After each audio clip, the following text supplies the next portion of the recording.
Afternoon. I'm Jake Fingman, graduate student at Liberty University. Today I'm here at Trinity Lutheran School, Church and School in Boone, Iowa. This church has special significance to me. It was the church I was baptized in 30 years ago, and the church that my dad the second church that my dad served at in his career at the Lutheran Church Missouri Synod as an educator in their parochial school system. Today I'm going to be talking about the history of the Lutheran Church Missouri Synod, and particularly the influences of the Saxon German immigrants in the theological and cultural framework of the Lutheran Church Missouri Synod that has pervaded throughout its history. To understand how the Saxon German immigrants influenced the Lutheran Church Missouri Synod, we have to understand why they immigrated from Germany in the first place. In 1817, there was a time period in Germany called the Third Grand Jubilee of the Reformation. What this was, it was a time where there was a movement to join the German Lutheran Church and the German Reformed congregations into one evangelical union. There was a group of Germans that did not want to water down their beliefs to join another group of, or a larger group of Protestants. This group was led by a man named Martin Stephan. He was a controversial pastor in Dresden, Germany, and ended up getting in trouble with the political and religious leaders over his beliefs.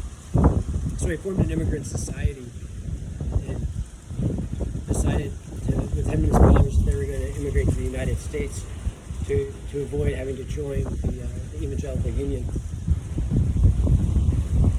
So they left Saxony on November 18th, 1838 from the port of Dresden, the port of Bremen, and stepped on American soil in New Orleans on January 21st, 1839. Their immigrant experience in the first couple of years was very difficult. Prior to leaving Germany, Martin Stephan made them all sign a code of conduct and pool all of their money into a communal fund where they bought agricultural tools and the things that they were going to need when they came to the United States. Unfortunately, one of the 5 ships that they came over on, the Amalia, sunk at sea, and in addition to the loss of life, they lost a lot of those agricultural tools and things that they're going to need in the United States. In addition to losing a lot of the resources that they were going to need, the land that Martin Stephan selected in Perry County, Missouri was fairly poor farmland, especially considering the land surrounding it. It turns out that, unbeknownst to the immigrants, he did this because he was trying to execute complete control over the immigrant community, and this was an area that was isolated and allowed him to do that. Less than 6 months later, in 1839, the community found out that Martin Stephan was embezzling their funds meant for agricultural tools on luxury items, and he was also caught in multiple adulterous affairs, which violated the code of conduct. So they banished him from the community and rowed him across the the Mississippi River. This did is it created a power vacuum in the community. The pastors that had come over from Germany with Martin Stephan wanted to retain the secular and ecclesiastical power. They believed in doing so they could provide stability to the immigrant community, and that's what would allow the community to stay in the United States. The lay people believed that the German pastors had given up their pastoral office when they left Germany, and that the congregation was who held the authority, and they believed that their joining as a body of believers in Jesus Christ is what would give them the stability. There's even some lay people that advocated for the entire pastoral community to give a full apology, and then the community to move back to Germany. In April of 1841, this was finally solved in what was called the Altenburg debate. C.F.W. Walther, the eventual first president of the Lutheran Church Missouri Synod, agreed with the essential ideas of the lay people. He said the church was not defined by the ecclesiastical office, but as the entirety of all true believers. This gave the immigrants the theological self-assurance to stay in the United States. Shortly after the Altenburg debate, the Missourian Lutherans had a desire to form a German-speaking Midwestern Lutheran Synod with other like-minded Lutherans. And so they started talking with some missionaries from Ohio and Michigan, and they were all united in their commitment to preserve the German language within a synod. The missionaries from Ohio and Michigan were missionaries sent by Wilhelm Loh. He was a pastor in Germany that ran a missionary training school and then would send missionaries to the frontier in the United States. They met in Cleveland in September of 1845. The Missouri Synod was unable to send delegates to this meeting, but the missionaries produced a constitution and sent it to Wilhelm Loh, as well as C.F.W. Walther. And C.F.W. Walther made some suggestions that he also sent to Wilhelm Loh, and they met again in 1846, along with the delegates from Missouri. One group meeting in Fort Wayne, Indiana, and one group meeting in St. Louis, Missouri, which is interesting because that's where the two Lutheran Church Missouri Synod seminaries are today. And they wrote a constitution for a joint synod. It was based off the constitution that was wrote in Cleveland. Then in 1847, the Saxon pastors and the German missionaries from Wilhelm Loh's Missionary Institute, along with F.C.D. Weineken and Wilhelm Seiler from Fort Wayne, met in Chicago, and they formed the new German language confessional Lutheran Synod in the Midwest. The original name was the German Lutheran Synod of Missouri, Ohio, and other states. It was eventually shortened in 1947 at the centennial to the Lutheran Church Missouri Synod. One of the elements of the Constitution in the Lutheran Church Missouri Synod that can be tied back to the experiences of the Saxon German immigrants is the idea of the rights of the individual congregation and the individual layperson. This came from the young pastors and C.F.W. Walther that had surrounded Martin Stephan in the 1830s, and along with the 700 or so Saxon Lutherans that immigrated to Missouri with him. Their experiences with him and the Altenburg debate made this an important topic for them, and the Constitution there was no denying that the Constitution made this important to them. In fact, I'll quote the 1847 Constitution. It says, "The Synod is in respect to the self-government of the individual congregations only as an advisory body.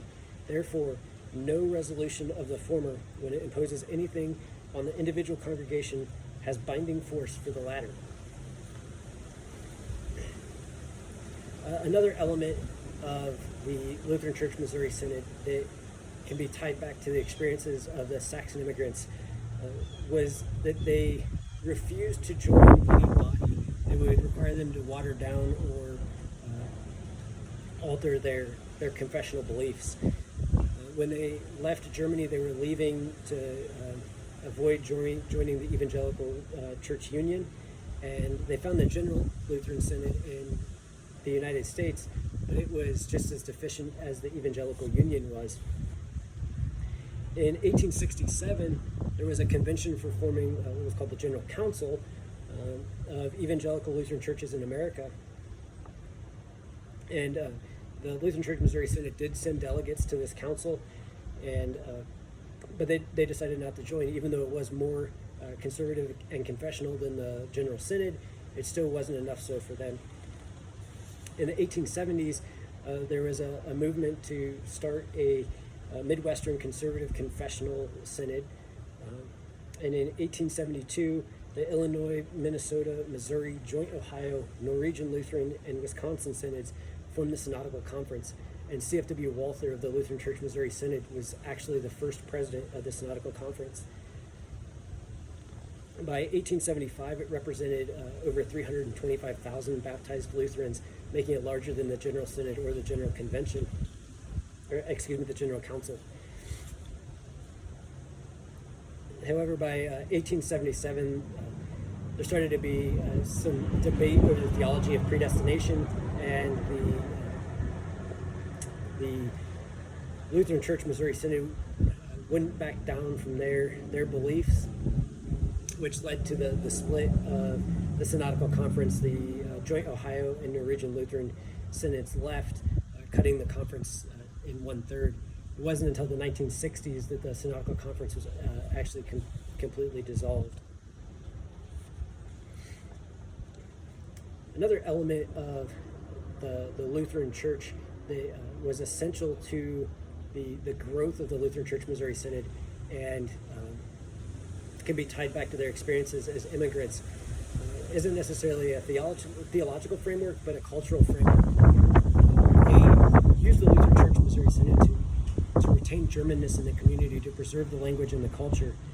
Regina Donlin, in her 2018 book, German and Irish Immigrants in the Midwestern U.S., 1850 to 1900, says, and I quote, "Like Trinity Lutheran Church in St. Louis, St. Paul and Fort Wayne represented a place where a unique Germanness could be preserved. Customs, traditions, and most importantly, ethnicities could be maintained there under the watchful eye of a close community, where conservation of the language was no doubt foremost in the subconscious of St. Paul's congregation."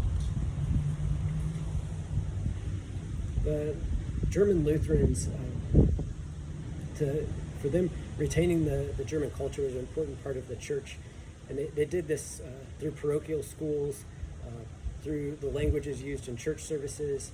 In fact, Trinity Lutheran, where I'm standing at now, the building as it stands was built in 1916, after the original building burned in a fire.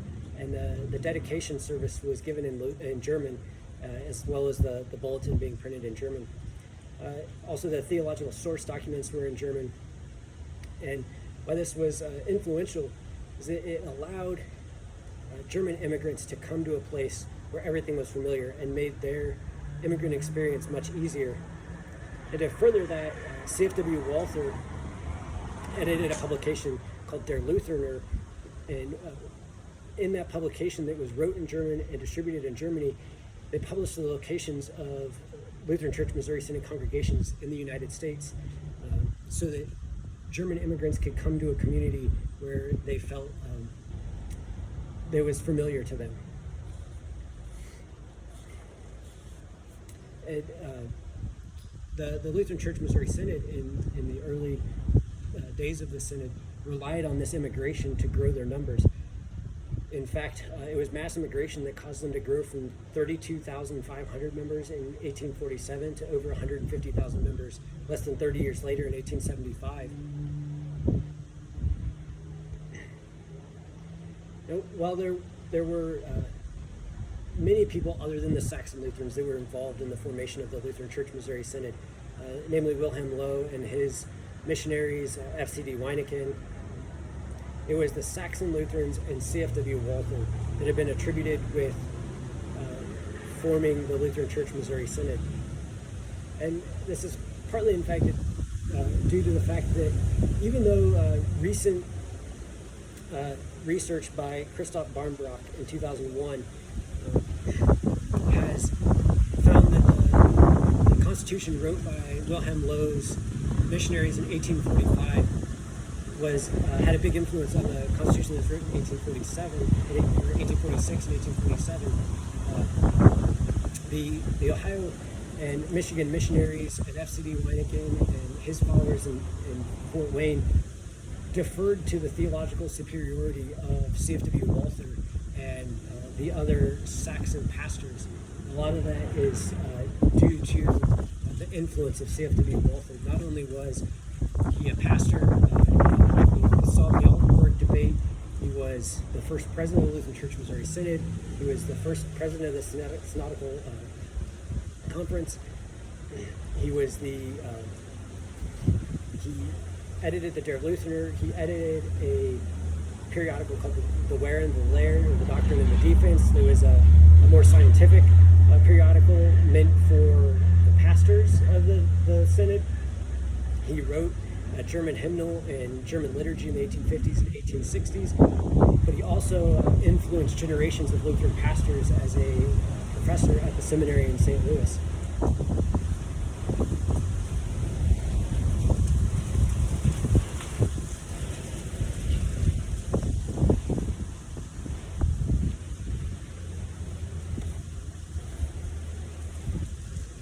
So it's through the work of C.F.W. Walther and the influence of the Saxon German immigrants. They were influenced by their experiences in the United States, or in Germany, and their first couple years in the United States. Some of the framework for the theology and culture of the Lutheran Church Missouri Synod was formed. I certainly enjoyed this research. I hope you enjoyed my presentation and learned something as well. Thank you for watching.